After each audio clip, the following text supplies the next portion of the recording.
नई किराएदारनी। एक काम करना नहीं आता तुम्हें? सारे घर में धूल हो रही है, कभी सफाई भी कर लिया करो। यहाँ पूरा दिन लगकर दोनों बाप बेटे का काम करो, साथ में ताने भी सुनो।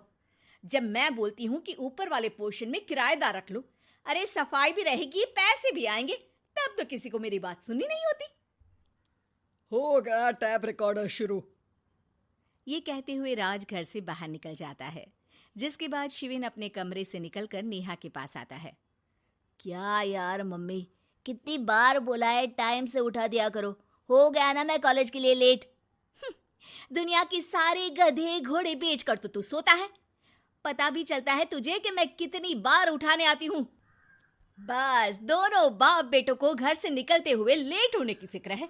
वापस आते हुए कितना भी लेट हो जाए कोई फिक्र नहीं।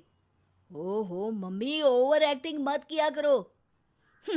माँ की बातें अब ओवर एक्टिंग ही तो लगेगी ना। मेरी तो कोई फीलिंग्स ही नहीं है। क्या करूं, मर जाऊं क्या मैं? ओफो मम्मी, जा रहा हूं मैं, बाय। शिविन चला जाता है और नेहा बेचारी किलस्ती अपने घर के कामों में लग जाती है।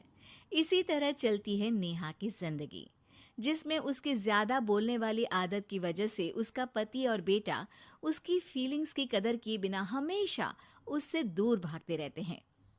पूरा दिन घर में अकेले रहो और जब पति या बेटे से बात करने जाओ तो उनके नखरे अलग। अब मुझे ही कोई अच्छा किराएदार ढूंढना पड़ेगा। इसी के साथ नेहा किराएदार की खोज शुरू कर देती है, जिसके कुछ महीनों बाद दूसरे शहर से यहाँ पढ़ने के लिए आई निम्मी घर ढूंढते हुए नेहा के पास आती है और वो उसे किराए पर रख लेती है।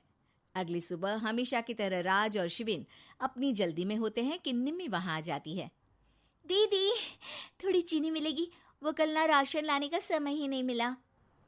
निम्मी को देखते ही दोनों बाप बेटे की जल्दी वहीं खत्म हो जाती है और वो निम्मी को इम्प्रेस करने की रेस में भागने लगते हैं। अरे मम्मी को क्यों परेशान करना, मैं हूं ना। अरे तूने आज तक अभी किचन की शक्ल भी देखी है? रुको, मैं लेकर आता हूँ। चीनी का डिब्बा कौन सा है और कहाँ रखा है वो तो पता नहीं है दोनों को। फिर चीनी के अपने मुंह से निकलने जा रहे हो किचन में? अरे मैं तो बस तुम्हारी मदद करने के लिए बोल रहा था। है क्या मदद? और वो भी तुम करोगे? सच में? अरे कोई तो सच बताओ। सुबह सुबह दोनों बाप बेटे कोई सूखा नशा करके तो नहीं आ गए ना? अरे कैसी बेकार की बातें करती हो मम्मी। अरे जब कौवा अचानक हंस की चाल चलने लगेगा तो शक होना तो लाजमी है ना। घर का ऐसा माहौल देख निम्मी वहां से जाने ही लगती है कि राज उसे रोक लेता है। अरे आपने चीनी तो ली ही नहीं?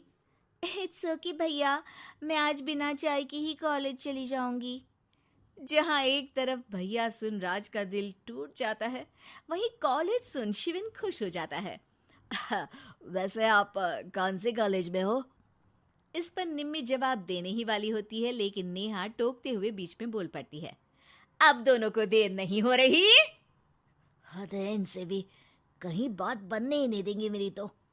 अरे जा रहे, अब यहाँ बचाई क्या है? इस पर निम्मी के पीछे पीछे शिविन कॉलेज की तरफ और राज ऑफिस चला जाता है। इसी तरह दिन बीतने लगते हैं, जिसमें अब सुबह जल्दी जाना और शाम लेट आने का सिलसिला सुबह लेट जाना और शाम जल्दी आने में बदल जाता है। एक शाम वो दोनों समय से पहले ही घर वापस आ जाते हैं, जिन्हें देख नेहा हैरान रह जाती है। हाय मेरे रब्बा, अरे पहले घर जल्दी आना शुरू कर दिया और आज तो उससे भी जल्दी। कहीं मैं कोई सपना तो नहीं देख रही? मतलब अब क्या हम अपने घर भी जल्दी वापस नहीं आ सकते? अरे घर तो कितने सालों से तुम्हारा ही है, पर लगता है कि अपना ही है, इस बात का एहसास अब हुआ है। वो सब ठीक है मम्मी, निम्मी कहाँ है? जरा उसे बर्थडे विश तो कर दूं। अरे वाह रे, आज तक तो अपनी माँ का बर्थडे तुझे याद नहीं रहा, उसका बहुत याद है। वो तो मुझे पापा ने याद दिलाया है। हैं? अरे क्या बोल रहे हो तुम झूठे? नहीं बेबी, देखो मुझे तो तुम्हारा बर्थडे भी याद नहीं रहता, तो उसका कहाँ से याद रहेगा मुझे? तौबा, मैंने तो किराएदार रखकर अपने ही पैर पर कुल्हाड़ी मार ली। बेटा तो बेटा, यहाँ तो बाप भी किसी से कम नहीं है। इतनी देर में निम्मी भी घर वापस आ जाती है, जिसे देखते ही शिविन हैप्पी बर्थडे गीत गाता हुआ उसके पास चला जाता है। हैप्पी बर्थडे निम्मी। बताओ आज क्या चाहिए तुम्हें? हाँ हाँ, मांग लो ना इसकी जान। अरे नहीं नहीं, मुझे कुछ नहीं चाहिए, बल्कि मैं तो आज आप लोगों को कुछ देने आई हूँ। क्या क्या देने आई हो? निम्मी अपनी बैग में से मिठाई का डिब्बा और शादी का कार्ड निकालती है। ये मेरी शादी का कार्ड और मिठाई। आप सबको मेरी शादी में जरूर आना है और इसी खुशी में मिठाई खाइए। निम्मी की बात सुनकर जहां शिविन और राज शॉक में आ जाते हैं, वहीं नेहा हंसने लगती है। दिल के अरमां आंसुओं में बह गए।